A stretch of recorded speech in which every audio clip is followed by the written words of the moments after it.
রাস্তায় কেউ যদি বেপরোয়া বাইক চালায় তাহলে কি তাকে কুল রাইডার বলা যায়, নাকি তাকে বেপরোয়া ওভারটেকিং ও বিকট শব্দের জন্য বাজে রাইডার বলবো? সোশ্যাল মিডিয়ায় অনেক সময় দেখা যায় বিভিন্ন মানুষ নানা রকম স্টান্ট দেখাতে গিয়ে ঝুঁকিপূর্ণ রাইডিং করেন। এর মধ্যে রয়েছে বেপরোয়া গতি, হঠাৎ লেন পরিবর্তন, ওভারটেকিং বা রাস্তায় স্টান্টবাজি। যে কারণে এই ধরনের মোটরসাইকেল চালকদেরকে সোশ্যাল মিডিয়াতে অনেকেই রাগ করে ছাপরি রাইডারও বলে সম্বোধন করে থাকেন। আর ঠিক এই ধরনের রাইডিং এর জন্য রাস্তায় বিশৃঙ্খলার পাশাপাশি হয় দুর্ঘটনা, যার ফলাফল ভয়াবহ শারীরিক ও আর্থিক ক্ষতি। আহত হওয়ার পাশাপাশি অনেকেই হারাচ্ছে প্রাণ। রোড সেফটি ফাউন্ডেশনের তথ্য অনুযায়ী 2020 থেকে 2026 জুলাই পর্যন্ত বাংলাদেশের মোট 16,000-এর বেশি বাইক দুর্ঘটনা ঘটেছে। এর ফলে 15,712 জন প্রাণ হারিয়েছেন এবং 14,000-এর বেশি মানুষ আহত হয়েছেন।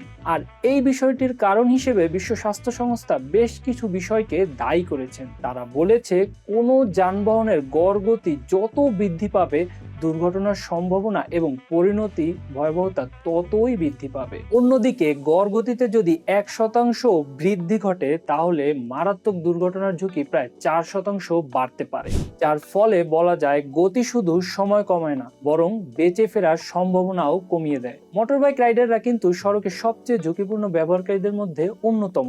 বিশ্ব স্বাস্থ্য সংস্থার আরেকটি সমীক্ষায় দেখা গেছে সড়ক দুর্ঘটনায় নিহতের অর্ধেকেরও বেশি পথচারী, সাইকেল আরোহী ও মোটরসাইকেল আরোহী। শুধু এতটুকুই নয়, 2026 সালের আরেকটি বিশ্লেষণে দেখা গেছে বিশ্বের মোট সড়ক দুর্ঘটনায় মৃত্যুর প্রায় 1/3 বাইক রাইডারদের মধ্যে হয়েছে। যদিও বিপদ বলে কয়ে আসে না, কিন্তু এ থেকে উত্তরণের কোনো উপায় কি নেই? আছে, তবে সেক্ষেত্রে সড়কের কিছু নিয়ম বা আইন মেনে চলতে হবে। বিশ্ব স্বাস্থ্য সংস্থার গবেষণা অনুযায়ী শুধুমাত্র হেলমেটই পারে দুর্ঘটনায় মৃত্যুর ঝুঁকি 6 গুণের বেশি কমাতে। পাশাপাশি মস্তিষ্কে আঘাতের ঝুঁকি কমাতে পারে 74% পর্যন্ত। তবে শর্ত হচ্ছে হেলমেট শুধু মাথায় রাখলেই হবে না, সেটা সঠিক মানের কিনা তাও নিশ্চিত করতে হবে। এরপর আসি রাইডারের সেফটি গিয়ার নিয়ে।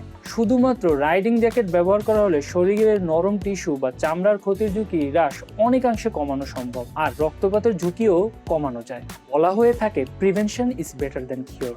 সম্ভবত এই বিষয়টিকে মাথায় রেখে সড়ক পরিবহন ও মহাসড়ক বিভাগ মোটরবাইক চলাচল নীতিমালা 2023-এর একটি খসড়া তৈরি করেছিল। খসড়াটিতে বলা হয়েছিল সিটি রাইডারদের ক্ষেত্রে 30 কিলোমিটারের বেশি স্পিডে বাইক চালানো যাবে না। শুধু তাই নয়, নীতিমালায় আরো বলা হয়েছিল 126 সিসির নিচের কোনো মোটর বাইক জাতীয় মহাসড়কগুলোতে উঠতে পারবে না। এই প্রস্তাবটি নিয়ে বেশ আলোচনাও হয়েছিল। এ থেকে বোঝা যায় বাইক রাইডারদের অবশ্যই গতির বিষয়টি মাথায় রাখা জরুরি। তবে সড়ক আইনগুলো মেনে চলা গেলে তা রাইডারদের জন্য মন্দ হতো না। এতক্ষণ তো অনেক কিছু জানলেন, এখন বলুন তো কে ভালো, রাস্তায় সবাইকে চমকে দিয়ে সেই কুল রাইডার, নাকি যে নিরাপদে বাড়ি ফেরে এবং অন্যকেও বাড়ি ফিরতে দেয়?